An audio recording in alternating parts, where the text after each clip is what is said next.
Hi, welcome to Theme Park Academy. I am Tour Guide Barbie, and today's lesson, Theme Park Basics 101. Everything you need to keep in mind when planning your vacation to one of our parks here in Orlando.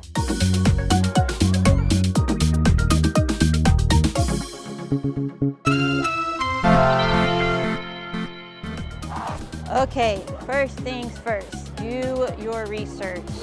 There are many different parks. There are many different Fast Pass and Express Pass options. There are several different dining options. There are lots of experiences in the park. Look online, find out as much information as you possibly can to make sure you have the best use of your time. When coming here to a park in Orlando, you want to make sure that you are wearing good shoes. You are going to walk an average of 5 to 8 miles per day. So you need some very substantial running shoes, tennis shoes, something protective of your foot. Also remember, it rains a lot here, so flip-flops, Crocs, unless you're going to a water park, not the best option. They will turn into a death trap once it rains, and nobody wants that. Also, you need to bring sunscreen.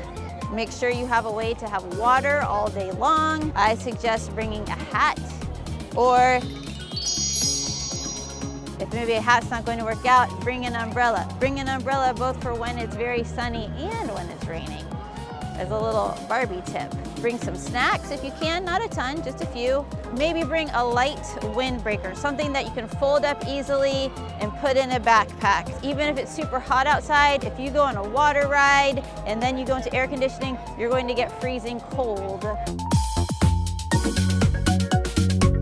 Don't forget that there are lockers in the front of each of the parks, and it is great to take advantage of these, especially if you are going to a park like Islands of Adventure or Busch Gardens, where there are a lot of rides where you get really, really wet.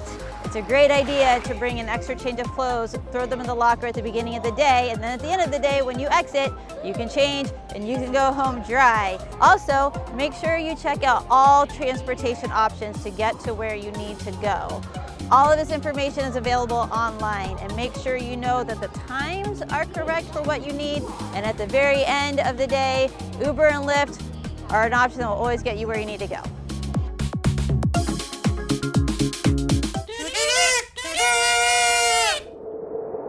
All right, so once you get to the park or to pick up your tickets, make sure that you have all of your confirmation numbers with you and also all of your dining reservations with you.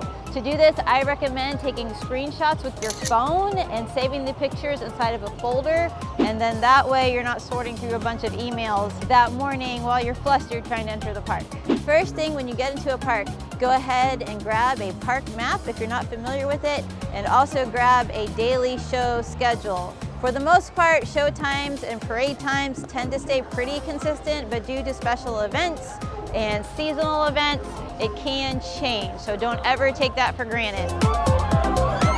Some bigger rides, mainly roller coaster type rides, will have a minimum height requirement to go on that ride, and in these cases they offer what is called child swap. And that does not mean you get to exchange your child for a better one. It just means you can switch out with another adult to watch the child so that you can go on the ride. Now, the way to do this is go to the ride operators at the front of the line with your entire party, show them the people that are going into the line, show them the child, and then they will tell you what to do from there.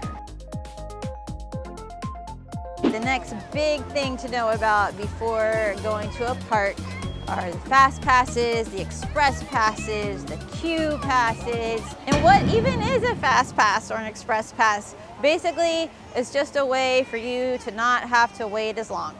That's it. Each company has its own system.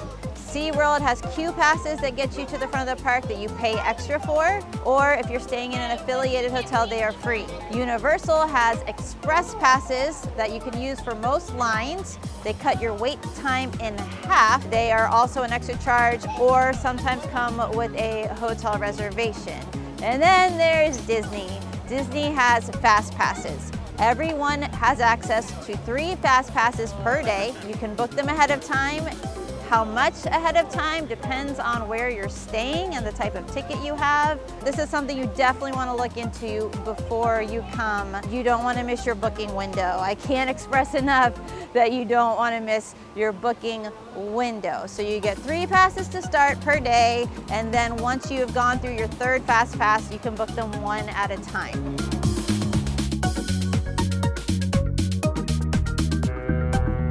The next thing to think about is the merchandise. And of course, there is a ton of merchandise and you're going to want all of it. Your kids are going to want all of it, but you don't want to carry that around with you all day. So unless it's something you're going to use immediately, I suggest you tell your kids or whomever, just wait until you've seen all there is to offer and then get it on your way out. Usually there are big stores in the front of the park that will have 90% of the items that you've seen throughout the park that you can pick up there. However, if it is something that is specific to a store, usually you can buy it in that store and they will hold it for you and send it to the front of the park and you can pick it up on your way out. The last thing to be aware of is that all of the parks have first aid centers, and you can go there if you have any major medical needs or if you just need some ibuprofen, some Tylenol, some Dramamine, some water, just a place to lay down for a minute, or if there's something more majorly wrong, they can actually have a paramedic come to check you out. And then they also have baby care centers where you can feed the baby, nurse the baby, change the baby. The Disney baby care centers actually have like diapers and things on hand to buy at a separate nursing room that's really nice and dark and quiet for the baby. It's a great service that they offer that not a lot of people know about. So those are a few of the things you need to keep in mind when planning your vacation at the theme parks here in town. There's a ton more to go over. Fast passes themselves could take up a whole video. So if you have any more questions, go ahead and leave us a comment below and we will get back to you. Or if there's another video you think we should do on the subject, we would love to hear your feedback. So please let us know what you think. And if you could, give us a thumbs up, and most importantly, don't forget to subscribe. I'm Tour Guide Barbie. Thank you for joining us at Theme Park Academy. Class dismissed. Hey guys, what's up? What did I miss? Ton of more stuff. Nope. Again. They go. I was filming. Anyway. I'm so good.